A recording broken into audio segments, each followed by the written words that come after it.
This is the last question which we discussed in the last video.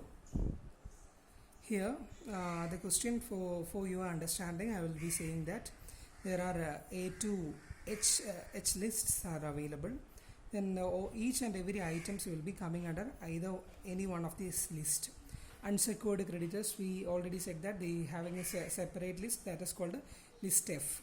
Then salaries due for 5 months. We know that 4 months salary is up to 20,000 is coming under preferential creditors, and remaining 1 month will be the unsecured creditors.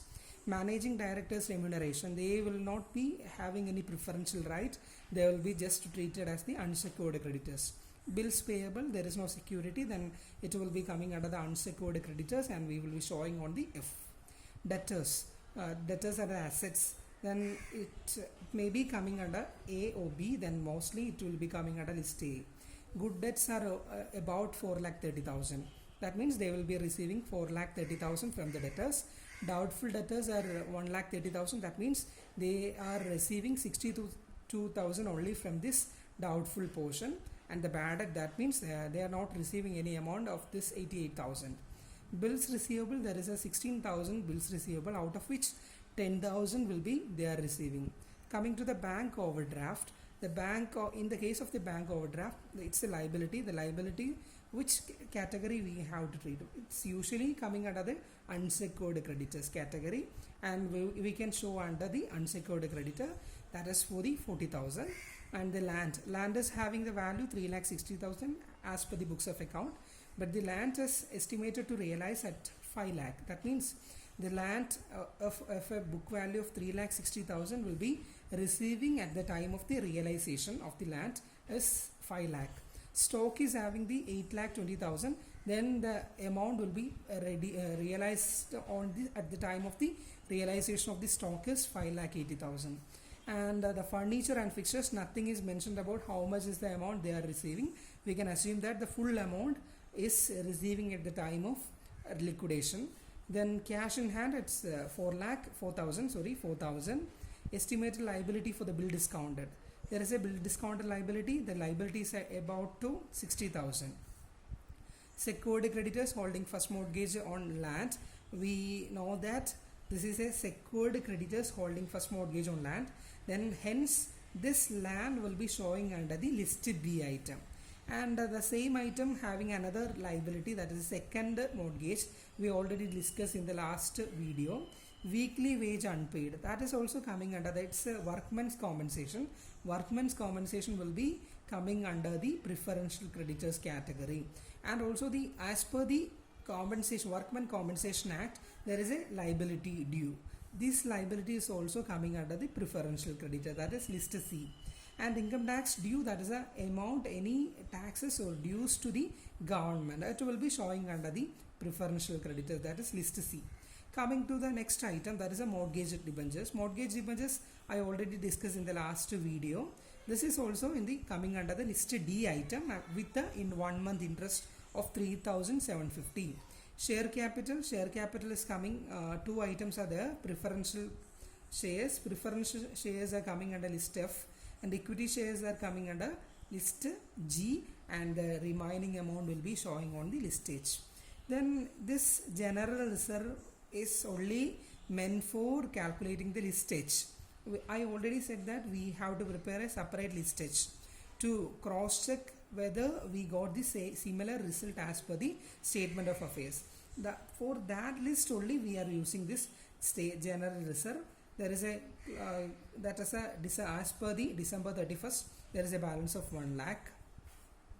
In 2020, then 2010, the company earned a profit of 4,50,000, but thereafter it suffered a trading loss totaling 5,80,000. I already said that in the list H, we have to show the items contributing to the deficiency should be added, and the item contributing towards the surplus will be subtracted. Such type of items are these all are coming for the calculation of the list H. We can take it in the end at the last time, that is a list of deficiency, statement of deficiency calculation. Then at that time we need to give special care for these items. Okay, Now we are moving to the problem. This is my working space. Here I will be showing my items. First one is the cash. Cash is coming under list A. The balance is 4,000. You can directly write here the 4,000. And the next one is the bills receivable. Bills receivable is having a value. We know that 16,000 is the original value, but they are realizing only 10,000. That amount is showing here. Then here we are showing that estimated realizable value. That means how much they are receiving at the time of sales. That value only showing here, not book value. Okay.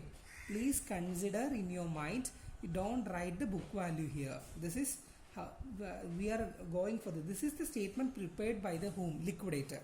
This statement is prepared by the liquidator.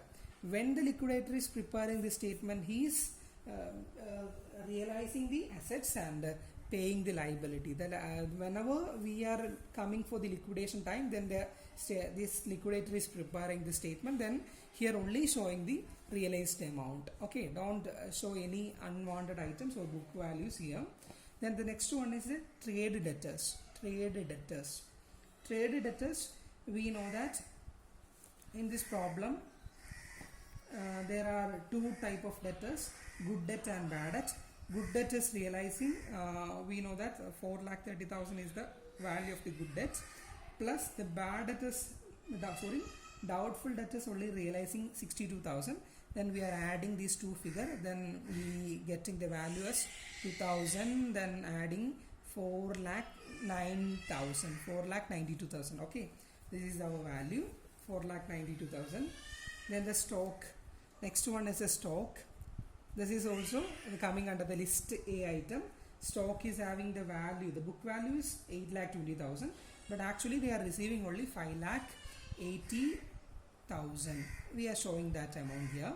And then what is the next item? Then there is one furniture and fixtures. That item is also showing at the book value here because there is no realizable value given. Then we are taking the we are assuming that this 80,000 is similar amount is realizing at the time of the liquidation of the company. Okay, these are the items coming under our list A item. Then we have to show the list B items. Okay, list B items here we will be giving assets specifically pledged. Okay, we will be writing as assets specifically pledged items. Okay. Then for this we have to show the item's name here. What is that? This is the item, land is the item, only the land, and estimated value, we will be showing the estimated value here.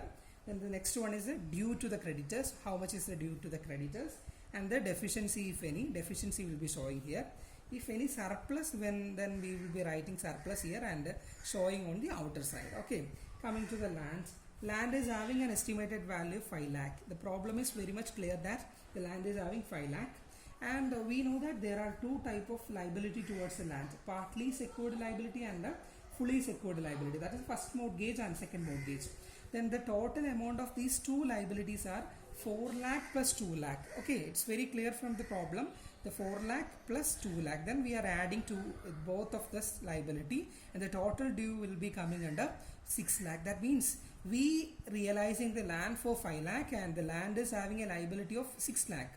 That means there is a deficiency. Deficiency should be showing in this column. 1 lakh is the deficiency. Then we will be taking this deficiency at the last then our treatment we will be showing towards with the unsecured creditors. This deficiency should be shown whenever we are getting a deficiency in this asset specifically pledged.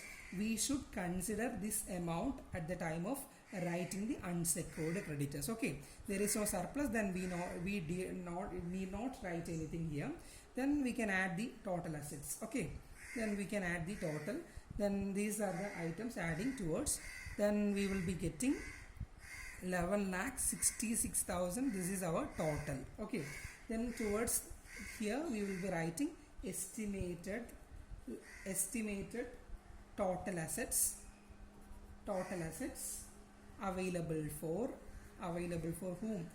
for meeting preferential creditors, debentures, unsecured creditors, etc. Okay, you should write like this. And here we have to show a summary. Summary should be within the column. This column, there is a summary column. Okay, then summary will be showing here, summary of assets.